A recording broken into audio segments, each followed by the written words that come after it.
당신이 진정으로 자유롭기를 원한다면 당신은 당신의 세상을, 당신의 세상 전체를 상실할 준비가 되어야 합니다.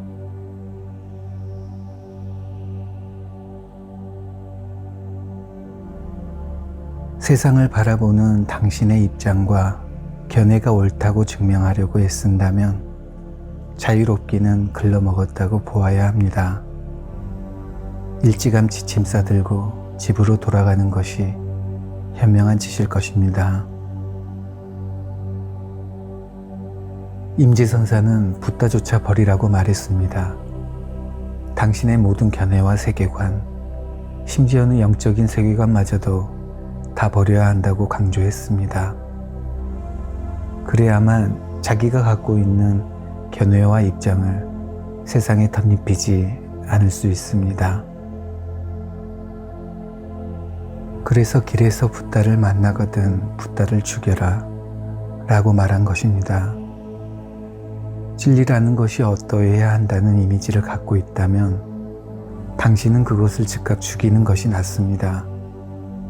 왜냐하면 당신이 품고 있는 이미지는 이미지일 뿐 있는 그대로의 세상 자체가 아니기 때문입니다.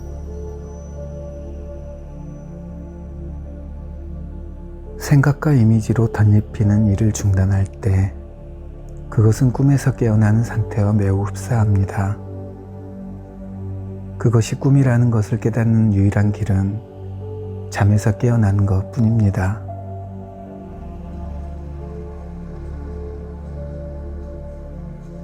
공에 으뜸가는 운동성이 사랑입니다. 사랑은 또한 공에 으뜸가는 충동이자 소명입니다. 사랑은 이 우주 전체를 이끌어갑니다. 존재를 창조하고 태어나게 하는 것도 사랑입니다.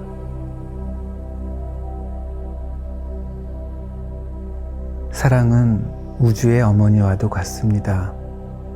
모든 것은 말로 형용할 수 없는 사랑과 아름다움에 대한 인식에서부터 생겨납니다. 사랑은 태어에 으뜸가는 표현입니다. 그런 의미에서 사랑은 가장 진실되고 심오한 존재 상태로 가는 출입구가 되곤 합니다. 인간이 사랑의 결핍감에 시달리고 사랑을 느끼지 못하는 이유는 자기 자신과 연결되어 있지 않기 때문입니다. 자기 자신이 사랑이고 사랑의 근원인데도 자기를 떠나서 사랑을 찾고 구하기 때문입니다.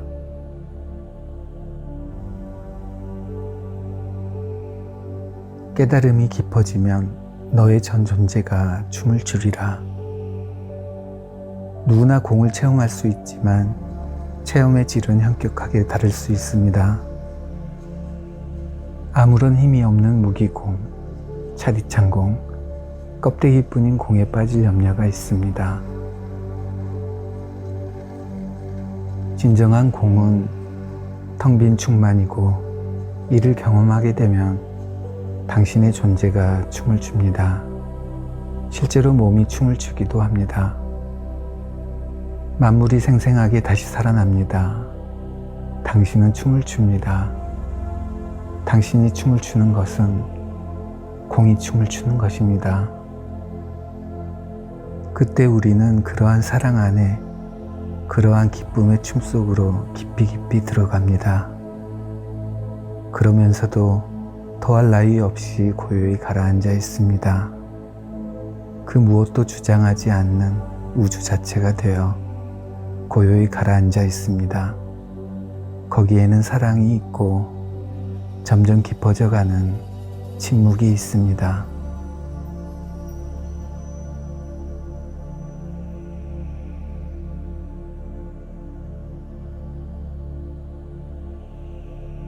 에고가 얻을 수 없는 유일한 것은 당신 자신의 진정한 본성입니다. 에고는 수십만 번의 영적 체험을 얻을 수 있지만 당신의 진정한 본성은 얻을 수 없습니다. 지금 이 순간의 에센스는 얻어질 수 없는 것입니다. 왜냐하면 그것만이 항구적으로 계속되는 것이어서 소유할 수 없기 때문입니다. 깨달음은 별다른 무엇을 깨닫는 것이 아니라 바로 이것을 깨닫는 것입니다. 항상 존재하고 항상 존재해 왔고 항상 존재할 것을 깨닫는 것입니다. 깨달음을 얼핏이라도 엿보고 경험한 사람은 자기의 생명을 바쳐 얻으려고 애써 왔던 것을 이미 갖고 있었다는 것을 알고 충격을 받고 놀라게 됩니다. 그것은 자기 주머니 속에서 보석을 발견한 거림과 흡사합니다. 그 사람은 다른 사람의 주머니만을 바라보고 살아왔기 때문에 자기 주머니에 손 넣어볼 시간은 갖지 못했을 것입니다. 우리 마음이나 손을 구루의 주머니 속에만 넣으려고 할 때도 이런 일이 일어납니다. 우리는 그나 그녀의 주머니 속에 다이아몬드가 있다는 것을 알고 그 옆에 함께 있기를 좋아합니다. 하지만 당신이 다음과 같이 말하는 것을 들을 기회가 주어지지 않는다면 아무리 스승의 옆에 붙어 있어 보았자 헛것입니다. 그대의 주머니 속도 살펴보라. 당신의 내면을 살펴보고 똑같은 보석이 있지 않은지 조사해보라.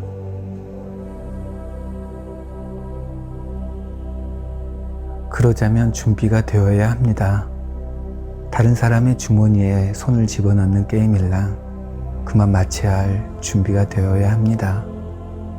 그렇지 않으면 당장 당신 자신의 주머니에 손을 넣어보고는 오 멋지군 감탄하면서도 여전히 다른 사람의 다이아몬드를 찾고 구하는 일을 계속할 수 있기 때문입니다.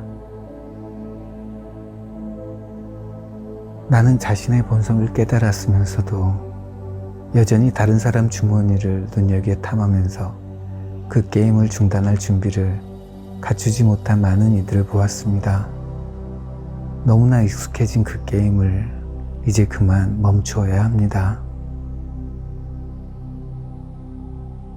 당신이 쫓고 있는 것이 사랑이든 돈이든 깨달음 자체이든 그것은 당신의 정체성이 되어 이 세상에서 당신이 누구인지를 아는 수단이 되고 맙니다. 그것을 내려놓을 준비가 되지 않는다면 아주 값진 존재의 보석을 발견할 때에도 낡은 습관을 버리지 못함으로써 귀중한 보석을 포기하게 되는 경우가 생깁니다.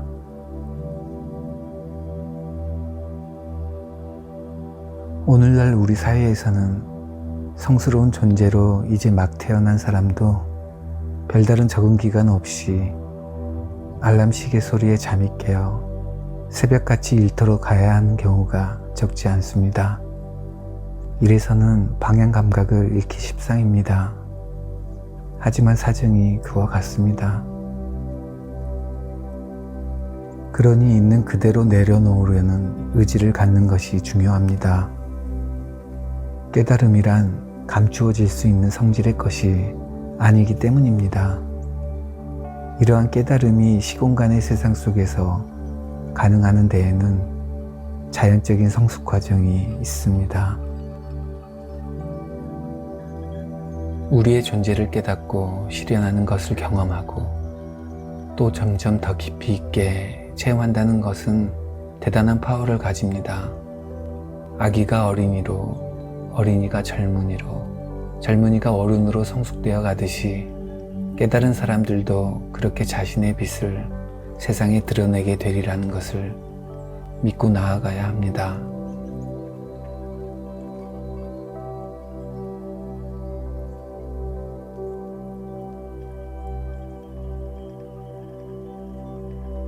깨달음은 자유를 선물해주고 자유는 있는 그대로 받아들이는 것과 뗄 수 없는 관계에 있습니다. 매우 단순합니다. 깨달음은 있는 그대로의 상태에 한 오라기의 저항도 보이지 않는 것에 다름 아닙니다. 깨달은 자는 이야기를 꾸미는 데에는 관심이 없습니다. 이야기의 끝입니다.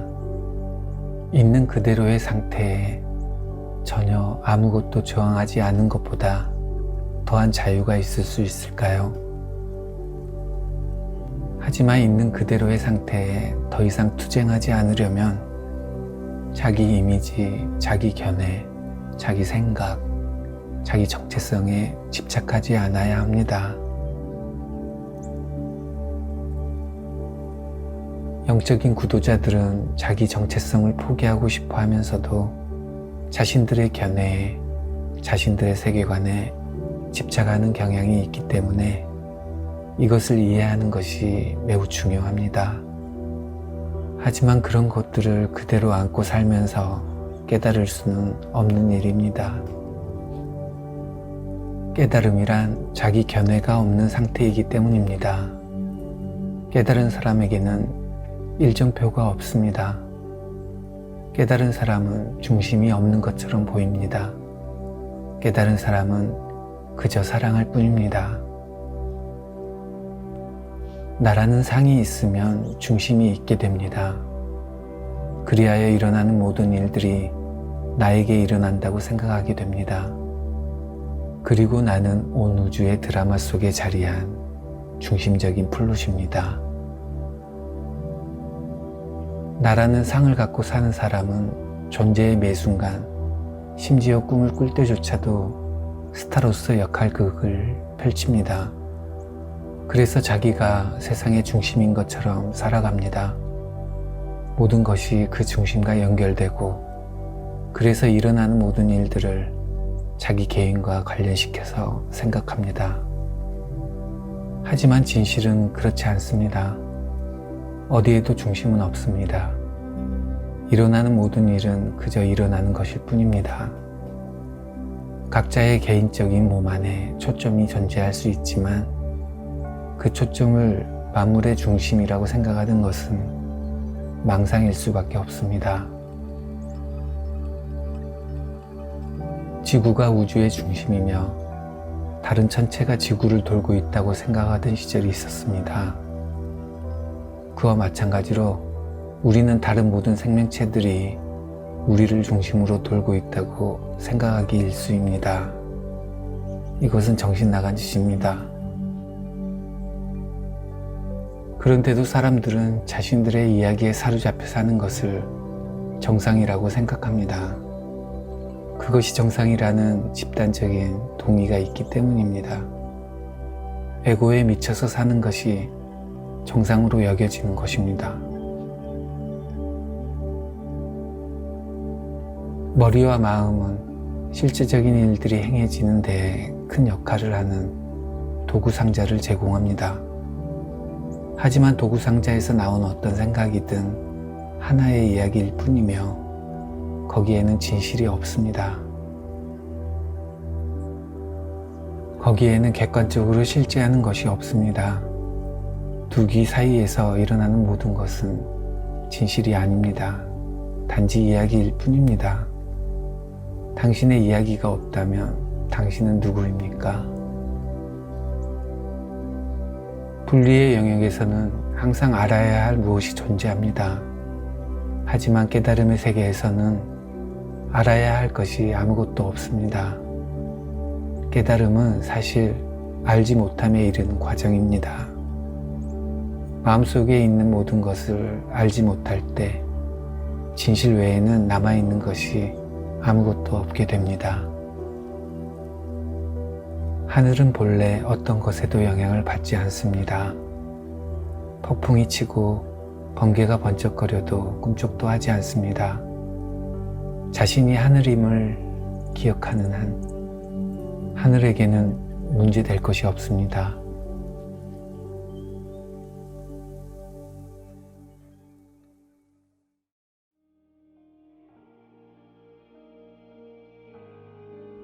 나는 구도자라는 정체성을 안고 사는 사람은 특별한 경험을 찾고 구하지만 이를 멈추어서 자유가 꽃 피어나면 그저 이곳으로 존재하기 시작합니다. 단순히 이것일 뿐입니다. 중심은 항상 지금 여기에 있습니다. 지금 여기에서만이 모든 것의 중심의 표현이라는 여명을 맞을 수 있습니다. 모든 것이 중심의 표현입니다. 이보다 더 진실을 표현하는 말은 없습니다. 그 모든 것의 중심에는 구도자가 존재하지 않습니다. 지금 여기에는 무어라 이름 붙일 만한 것이 아무것도 없습니다. 모든 것이 하나입니다. 그 중심에는 공간을 점유하는 작은 나가 존재하지 않습니다. 중심에 내가 없다면 주어진 경험이 영적인 것인지 아닌지, 바른 경험인지 아닌지 판단할 어느 누구도 존재하지 않습니다. 이것이 그것입니다.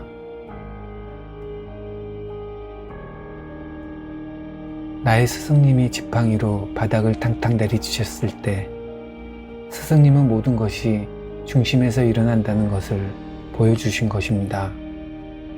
무어라 이름 붙일 만한 것은 아무것도 없는 중심에서부터 모든 일이 비롯된다는 것을 여실하게 가르쳐 보이신 것입니다. 모든 것은 그 중심의 표현이고 그 중심에서 분리된 것은 아무것도 없습니다. 지금 여기에서 그것을 깨닫지 못한다면 어디에서도 그것을 깨닫지 못할 것입니다. 이것이 위대한 해방입니다. 약속의 땅에 이르기 위해서는 어떤 것을 변화시키지 않으면 안 될 것이라는 강박관념으로부터의 해방, 깨달음의 체험을 구하고 찾는 것으로부터의 해방입니다. 깨달음을 체험한 사람은 아무것도 변화될 필요가 없다는 것을 절감합니다.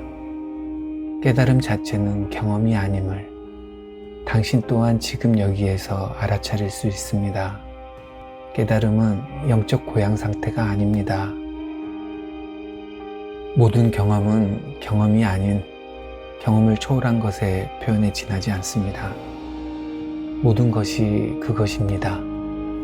그것 외에는 아무것도 없습니다.